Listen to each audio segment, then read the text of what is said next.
আসসালামু আলাইকুম viewers, MRI The Online Tutor থেকে সকলকে স্বাগত। আমি এমডি রাহাত ইসলাম। আজকে আমি দেখাবো কিভাবে সিএমডি থেকে যে কোনো পেন ড্রাইভকে ক্লিন করতে হয়। চলুন কম্পিউটার স্ক্রিনে গিয়ে দেখে নেই।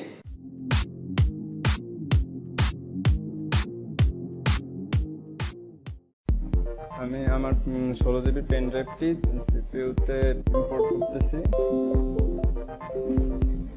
ইম্পোর্ট করার সাথে সাথে দেখতে পারবেন যে এখানে ফরম্যাট ডিস্ক চাচ্ছে, মানে পেন ড্রাইভটি ফরম্যাট করতে বলতেছে, আদারওয়াইজ এই পেন ড্রাইভটি ইউজ করা যাবে না। অনেক সময় আমরা প্রবলেমটা ফেস করি, তো আমরা এখান থেকে ক্যান্সেল করে দেই। ক্যান্সেল করে দেওয়ার পর আমরা ফাইল এক্সপ্লোরারে চলে যাই। এখানে আসার পর দিস পিসিতে ক্লিক করি।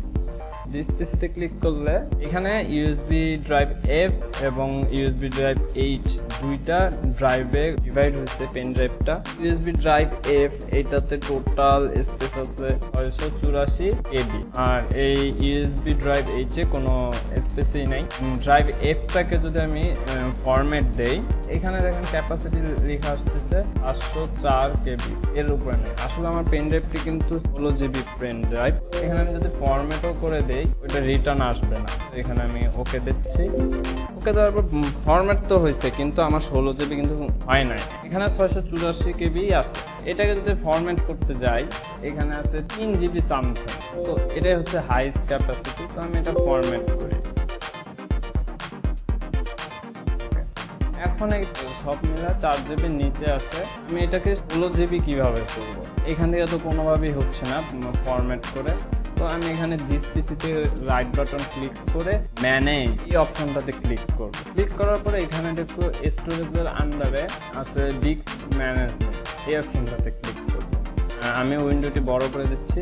এখানে দেখেন যে একটা আছে যে এইচ যে ড্রাইভটি আছে, এটা হচ্ছে প্রাইমারি পার্টিশনে, আর বাকি 11 জিবি ছিল সেটা আনঅ্যালোকেটেড আছে। এই দুইটা হচ্ছে আমার একসাথে করতে হবে, তাহলে আমার 16 জিবি হবে। ঠিক আছে, তো এটা করার জন্য এটাকে ডিলিট দেই।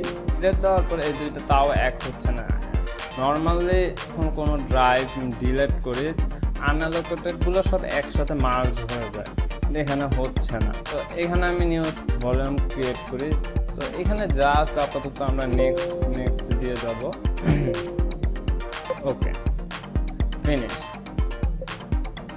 তো আমার একটা প্রাইমারি নতুন পার্টিশন হলো।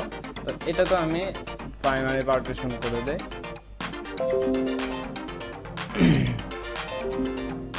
দিলাম। তারপর আমি যখন আবার দিস পিসিতে, তো দেখবো এখানে ওই সেমি কন্ডিশন আছে, ওই 11 জিবি আর দেখাচ্ছে না এখানে। তো এইটা আসলে এইভাবে করা সম্ভব না। আমার স্পেস রিটার্ন আনতে হলে আমাকে সিএমডি থেকে এটাকে ক্লিন করে নিতে হবে।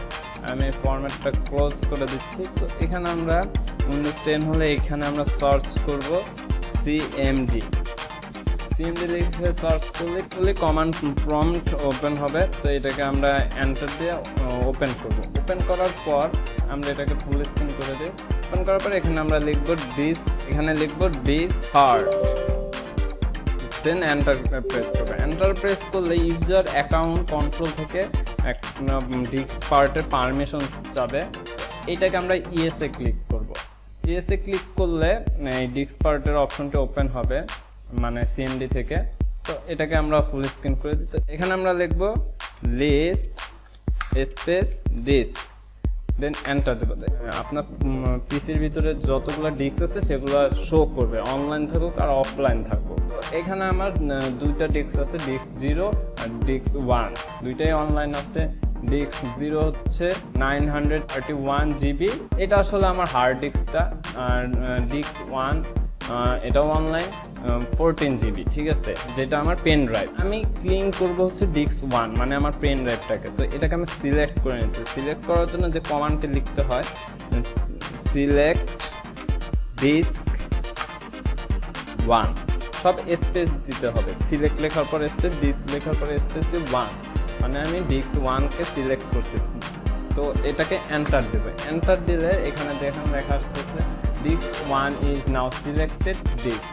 সিলেক্ট করার পর এখানে আমি ক্লিন লিখব, ক্লিন, দেন এন্টার দেব। তো এন্টার দেওয়ার পর এখানে আপনার একটা সাকসেসফুল মেসেজ চলে আসবে। তো এতটুকু করার পর শেষ আমার কাজ। আমার পেন ড্রাইভটি ক্লিন হয়েছে পুরোটা।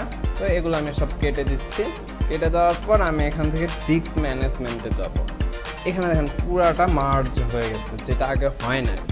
তো এখান থেকে আমি রাইট বাটন ক্লিক করব, ক্লিক করে নিউ সিম্পল ভলিউম, মানে নতুন ভলিউম ক্রিয়েট করতে হবে। তো এখানে যা আছে সব নেক্সট দিয়ে যাবেন, কোনো চেঞ্জ করতে হবে না। আর যদি আপনার কম্পিউটার কোনো কিছু আমারটার মতো সেম না থাকে, সেম করে নেবেন, সব কিছু সিলেক্ট করে নেবেন। তো দেন এখানে নেক্সট ফিনিশ। এই যে আমার নতুন ভলিউম ক্রিয়েট হয়ে গেছে 14 জিবির। তো এখন আমি এটা এখান থেকে কেটে দিই। কেটে দেওয়ার পর আমি এখান থেকে দিস পিসিতে চলে আসলাম। আসার পর দেখেন এখানে আমার 16 জিবির পেন ড্রাইভটা আগের মতো ইউজেবল হয়েছে। তো এইভাবে আপনারা যে কোনো পেন ড্রাইভকে ফিক্স করতে পারেন। এভাবে পেন ড্রাইভ ক্লিন করলে আপনার যদি পেন ড্রাইভে কোনো ডেটা থাকে, এগুলো সব ইরেজ হয়ে যাবে। তো এইভাবে আপনার পেন ড্রাইভের কোনো প্রবলেম হলে এইভাবে আপনি ফিক্স করে নিতে পারেন। পেন ড্রাইভ ক্লিন করতে গিয়ে কোনো প্রবলেম ফেস করলে আমাকে কমেন্ট বক্সে জানাবেন, আমি অবশ্যই ট্রাই করবো আপনার প্রবলেমটা সলিউশন করে দেওয়ার জন্য। ভিডিওটি ভালো লাগলে লাইক এবং শেয়ার করুন, সাবস্ক্রাইব করে বেল আইকনে প্রেস করুন নতুন ভিডিওর নোটিফিকেশন পেতে। ভালো থাকবেন, আসসালামু আলাইকুম।